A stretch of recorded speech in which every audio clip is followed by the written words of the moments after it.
So today I've got a few topics I'd like to cover. The first, and I won't spend a lot of time on this because I know you have some really great speakers today. I know you've already heard a great overview regarding what we've seen in the last year in terms of the rollout of the Affordable Care Act and its impacts in Louisiana. I'll touch specifically on what we've seen from the Medicaid program's perspective.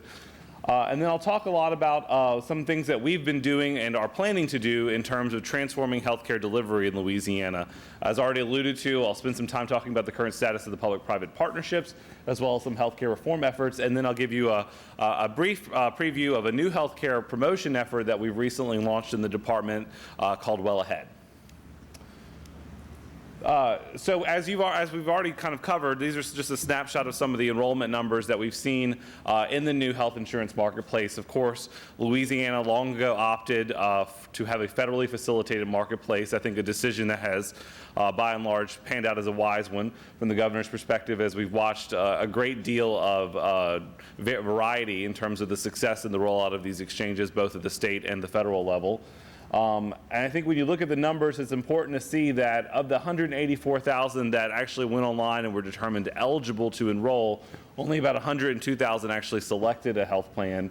And then when we look at what the enrollment in Medicaid looks like, through the federally facilitated marketplace, there have been a little over 14,000 Louisiana residents that the marketplace deemed eligible for Medicaid. And that's because Louisiana opted to be a determination state where the marketplace had the ability to determine an individual eligible for Medicaid based on Louisiana's eligibility standards. That sounds like a lot, but when you actually look at it, at our 12-month enrollment trend going from April 2013 to April 2014, we've actually seen a slight downward tick in Medicaid enrollment, 0.72%. And I think that there are a few factors that are contributing to that. I think that there were some eligibility criteria revisions that were put in place at the beginning of the year to coincide with an availability of the new coverage to the exchange. I think the economy is generally improving, and with that we usually see a countercyclical impact to enrollment in public assistance programs. But finally, since we were mandated to move to the new Medicaid eligibility process by the Affordable Care Act, we have seen a dramatic downward trend in terms of the number of applications that we're receiving. And I think that has a lot to do with the cumbersome nature of the new applications. The Affordable Care Act mandated that states use a single streamlined application for both the exchange and for Medicaid. That single streamlined application is about 4 times longer than our previous application. It originally included required fields such as your employer's tax ID number. We've worked to try to streamline that process as much as possible with CMS. But it is a daunting task for people who are coming in to fill out those applications, and also just the systems issues we've experienced in terms of the transfer of those applications from the federal data hub to the state level have been significant. But they are improving, so we look to see how this will continue in the long run. And we are trying to make sure that those who are eligible for Medicaid are brought into the system as quickly as possible, particularly pregnant women for whom it's important that we start that prenatal care early. From a national perspective, we've heard that there have been a little over 6 million people that have been determined eligible as a result of the implementation of the marketplace. But when we look at those numbers more carefully, and they haven't released very detailed information about this yet, there's a big question of how many of these are truly newly eligible individuals. Some consultants have done studies that say it's a fraction of the total number, and we haven't seen details yet of what that looks like. So that remains a key question for policymakers in looking at the impact of the law. Other key questions that we've sort of asked through this process are how many of these newly enrolled folks in the marketplace were previously uninsured? By all accounts, this is a very important bellwether in the success of the law, and that one of the stated goals is to bring coverage to those who have been previously uninsured.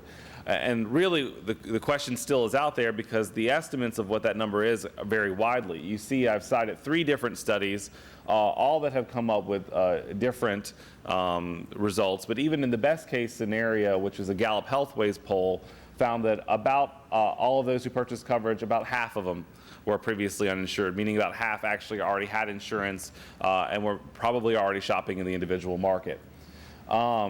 The last question that we sort of asked is, were the systems that put in place effective at enrolling individuals? And I think we're all familiar with the rocky start that the law had and a lot of the technological problems that came with undertaking such a massive IT project in a very short window of time with what we saw as ever-changing rules and guidance. And we know that the performance of those exchanges varied widely from state to state and at the federal level. I mean, to this date, Oregon is still processing paper applications. And when we look at the actual cost of launching those exchanges, in total, both the federal and states have spent a little over $7 billion, which, when you average it out across everybody that's actually signed up, is a little more than $1,000 a person who actually enrolled. In Louisiana, with the amount that was spent from the federal perspective, that if you average it to our state, is about 736. The highest state, I believe, was Hawaii, which was over 20,000 per enrollee. Which, I mean, it's probably difficult to communicate around Hawaii, so that's a little understandable, but that's still a pretty extreme amount considering you probably could have purchased several policies for that amount per person. And then when we look at what are the demographics of the enrollees, and I think this has already been sort of talked about, and you'll probably hear a lot more about this today. But when we say how many of these enrollees fall into that key 18 to 34 young invincible demographic, no more than a third of them do. At the national level, only about 28%. In Louisiana, it's a little better at 32%. The Obama administration previously stated that they needed about 40% of these folks to enroll, and Kaiser actually said that if they only made up a quarter of enrollees, which we're doing a little better than that, that would be a worst case scenario. So that's just our perspective of a brief snapshot. I'll be happy to take any questions about Louisiana's thoughts on that or Medicaid expansion afterwards. And I know I talked about a lot about that last year. We've continued to have a lot of debates at the legislature about that. And so, I'll be happy to talk about that as well. But I want to touch on the LSU public-private partnerships. And before I sort of dive into these slides, which highlight what we see as some of the big successes of that effort, I want to give a kind of a brief update on where we are in terms of our conversations with CMS and the federal government about the financing arrangements. As everyone saw, that CMS did issue a disapproval letter of what we call a state plan amendment, which is the document that governs the payments and services in the Medicaid program, including services or uncompensated care payments to hospitals for delivering care to uninsured individuals. Those state plan amendments were fairly straightforward in that it shifted the payment of those uncompensated care payments for uninsured residents from public institutions to private institutions. And states across the country have utilized private institutions, including Louisiana in the past, to deliver uncompensated care payments for care for the uninsured. The issue itself was really very little to do with that methodology and those state plan amendments, but CMS had a lot of questions about the advanced lease payment arrangement for the hospitals themselves. As part of the public-private partnerships in the hospitals across the state, in the instances where the public-private partner was going in and operating the previously state-owned and operated facility, a fair market value assessment was conducted to determine what would a fair lease payment be, and the private partner pays a lease payment to the State Division of Administration for use of that facility. In some cases, those arrangements involved an advanced lease payment and as a way to ascertain the good faith effort of that partner and their commitment to serving those individuals in the long term.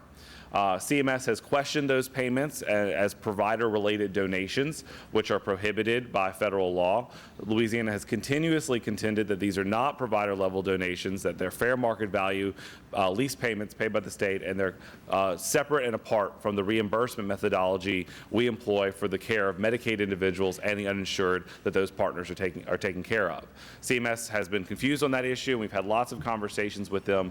Since the disapproval letter was issued, we've had several very productive conversations with CMS. They have been very clear that Louisiana can continue on its path of public-private partnerships. They provided excellent leadership and clear guidance in terms of what our next steps need to be, which involve the immediate resubmission of new state plan amendments that will make it clear that the payments for these services are separate and unrelated to the agreements with the hospitals for the lease arrangements. And with that submission, we believe that will answer all the outstanding concerns, and we'll be able to move forward with both the past and prospective payments for these services. So we were very relieved and very comforted by the leadership that CMS provided in that respect. Now I want to talk a little bit about what those partnerships have meant for people in Louisiana, particularly the uninsured individuals. In Baton Rouge, Our Lady of the Lake has partnered to assume charity care and graduate medical operations. Since that time, and this partnership is a little over a year old, they have served, and I think this number is even higher now. I think it's more than 100,000 people. They've opened a new 24-hour urgent care center in North Baton Rouge near the site of the old Earl K. Long Hospital. They've opened a brand new LSU Medical Innovation and Education Center on their campus here in Baton Rouge, and they are on track to become a level 1 trauma center, which will serve all residents of the region. We've also seen decreases in wait times, particularly for pharmacy services. People are able to access prescription drugs much faster than they were in the old system. In Lafayette, Lafayette General Medical Center is our partner. They have reopened numerous clinics that had previously been closed by budget cuts, including a pediatric and orthopedic clinics. They've hired a new oncologist. They have plans to become a level 2 trauma center for the region, and they have also served many thousands of patients through that partnership. In New Orleans, Children's Hospital has increased their ER capacity. Children's Hospital is running what is currently the interim Louisiana hospital that will be replaced by the new academic medical center next year. And they've increased the ER capacity. They've reopened 75 hospital inpatient beds. They've also reopened 9 inpatient psychiatric beds at that facility. In Lake Charles Memorial has also opened a new urgent care clinic at the site of the old W.O. Moss Hospital, which is now closed. They've opened several new specialty care clinics, including an orthopedic clinic and a breast health clinic. They're also working to significantly reduce wait times and backlogs for services. In Homa, Oxnard, and Terrebonne General have partnered to take over operations at Chabert Medical Center. That has resulted in numerous improvements, including new clinics, hiring of new physicians, a cardiologist, a urologist, family health physicians to provide primary care. They've updated much of the old and antiquated equipment that the hospital used, including 2 new mammogram units that have been installed. In Shreveport, a Biomedical Research Foundation stands a little bit apart as a unique partnership arrangement for both the Shreveport and the Monroe Hospital. They're the only partner that is not a hospital that already exists. They are a nonprofit foundation. They have brought in Alvarez and Marsal as a consultant in terms of the transition in running the hospital. And they have also seen great new strides in terms of reducing wait times in the ER, reducing wait times for CT and MRI scans. In some cases, these waits were 3 and 4 months, and they're down to 2 to 5 days. So significant improvements in the amount of time it takes to get in and get those critical diagnostic testing done so that the cancer or other advanced stage disease can be treated sooner, and the chances of survival are increased tremendously. They've also opened a new orthopedic clinic, cardiology, and urology services in Monroe, and those services are now serving people that in that community had to travel to Shreveport or further to get those services. And really, I think what this shows is that these partnerships are yielding tremendous new services, reduced wait times, reduced backlogs, vastly increased efficiency in terms of the throughput. In some cases, I think in Monroe, we saw where physicians were seeing 10 to 12 patients a day. That's been increased to 26, 28 patients a day. So as you can imagine, that has a tremendous impact on wait times and the availability of services. And so they brought their expertise in running these facilities to bear. They brought their flexibility as private enterprises to bear. They can staff up and staff down to meet the demands of the seasonality or the market. And they can move swiftly to replace equipment or to open new services as the market requires it, without having to go through a lengthy capital outlay process or just the general bureaucracy of state government. Oh, I'm sorry, 2 more. Bogalusa transitioned in March of this year. It's now called Our Lady of the Angels Hospital. It is being operated by Franciscan Ministries of Our Lady. We're excited to see some of the things that will happen in that partnership. And then next month, we will be transitioning fully the operations in Alexandria at Huey P. Long. That hospital will close. The legislature just recently approved that resolution for closure. And those services will now be provided by Rapides Regional and Christus St. Francis Cabrini in a partnership between those 2 hospitals. That's sort of a snapshot of where we are with the partnerships. That will leave one hospital, Lolly Kemp, remaining as a state-owned and operated facility. There's no plans at this time for it to transition to private operation, but in June, once the Huey P. Long completes its transition, that will remain the only state-operated hospital in the LSU system. The next thing I want to talk about is something we've been working on over the last several years since the beginning of the administration, which was the implementation of managed care for Medicaid and what we eventually came to call Bayou Health. We are now entering the third year of operations of Bayou Health. We've seen tremendous progress in terms of the level of coordination of care that our 5 health plans are delivering to Medicaid enrollees. We've seen reductions in the length of stay for inpatient hospitalizations. We've seen tremendous results in terms of reducing unnecessary emergency room utilization and targeted pilot programs that health plans have implemented, in some cases by as much as 75% for a core group of high ER utilizers. We've had more than 25,000 individuals receive case management or disease management services. More than 60,000 members have received additional help that previously wasn't available in Medicaid, help for things like quitting smoking, losing weight, getting access to ancillary benefits like dental and vision services, or help purchasing essential health care or over-the-counter drug items that Medicaid just wouldn't cover before. They've helped over 100 practices across the state attain patient-centered medical home accreditation. And they've also helped manage, they've done a significant work in helping manage high-risk pregnancies to improve birth outcomes in our state, which is one of the secretary's and the governor's top priorities. And we have seen a significant reduction between all of those combined efforts in reducing NICU admissions and average length of stay in the NICU. So we are making tremendous forward progress in that regard.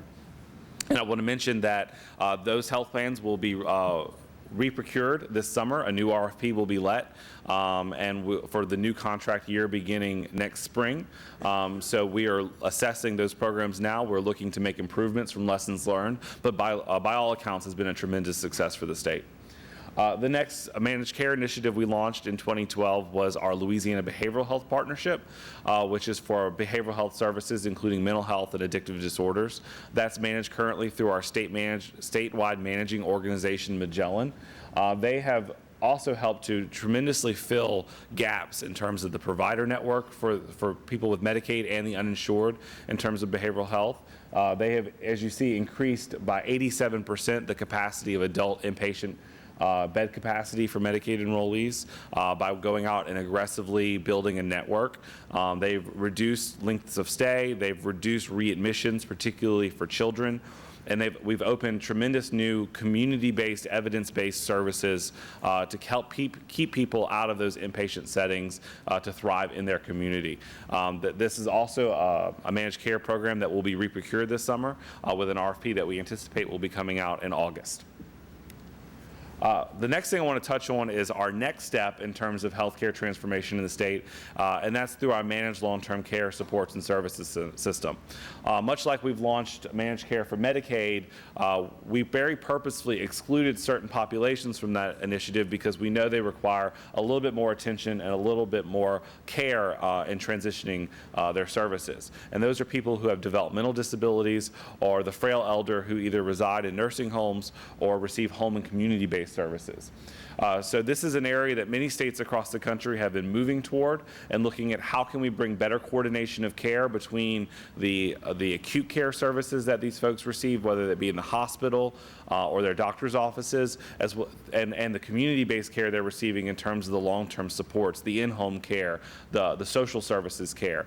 We know that whenever we're able to more effectively provide that care in the community, it keeps folks out of the hospital, it keeps them out of the ER, and by having an entity that can really see the whole patient and coordinate those services, there's tremendous opportunity for savings. These are populations that maybe only represent 20% of our enrollees, but probably consume greater than 60–70% of our costs. So a lot of stakeholder input. We convened a stakeholder advisory group, very broad and diverse, last fall. They have been meeting, they met for about 6 months, provided tremendous input to the state. We've taken a step back. We've been been working on a formal concept paper for submission to CMS. We'll be finalizing that over the next few months with the help of that advisory group. Our plan is to issue an RFP late this year for procuring. It'll be two different RFPs, one for people who have developmental disabilities and one for the elderly, to really provide specialized coordination of care for those populations. And we anticipate that we'll begin implementing those plans next summer and late next year. And I think I probably covered all of that. This is the timeline, as I mentioned, that those advisory group meetings will continue to meet. RFP release probably late this fall. And then there will be a response period and evaluation period, and then we'll, from that point, sort of assess what our implementation timeline will look like. The final thing I want to talk about before I'll take questions is a new health promotion initiative that we recently launched with Governor Jindal called Well Ahead, and this is the logo for Well Ahead. What this is it's in recognition of that Louisiana is an extraordinary place with world-class food and a tremendous culture, but we know that we're also known for some of the worst health outcomes in the country. So what we're trying to do is launch a program that celebrates those things that we love about Louisiana, but helps provide a roadmap for our residents, our businesses, our schools, our hospitals to create environments for people to make better choices about their health, and it gives them opportunities to live a healthier life. So what it does is it provides different tiers of recognition that we call a well spot to schools, hospitals, restaurants, workplaces for meeting certain criteria.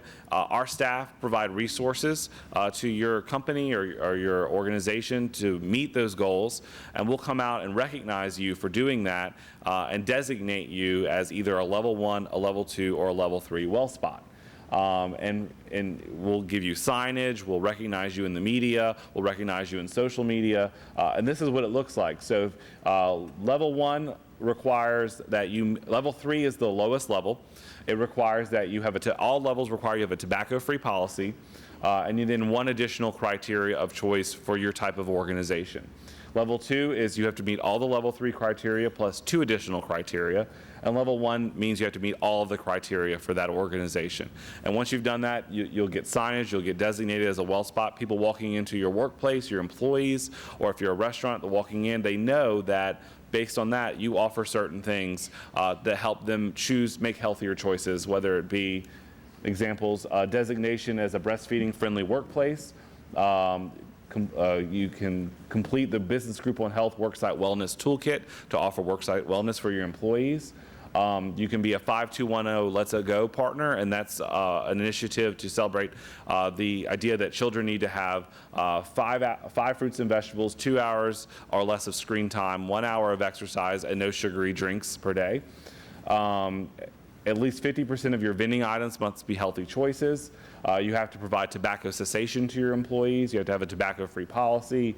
You have to help track and report chronic disease measures, full implementation of so there's a progression that you can go through to get these designations. We tried to make it to where a level 3 designation requires no capital investment, really just a change in policies that organizations can easily make to promote healthy lives and healthy choices by the people who either visit, eat, play, or work in your settings.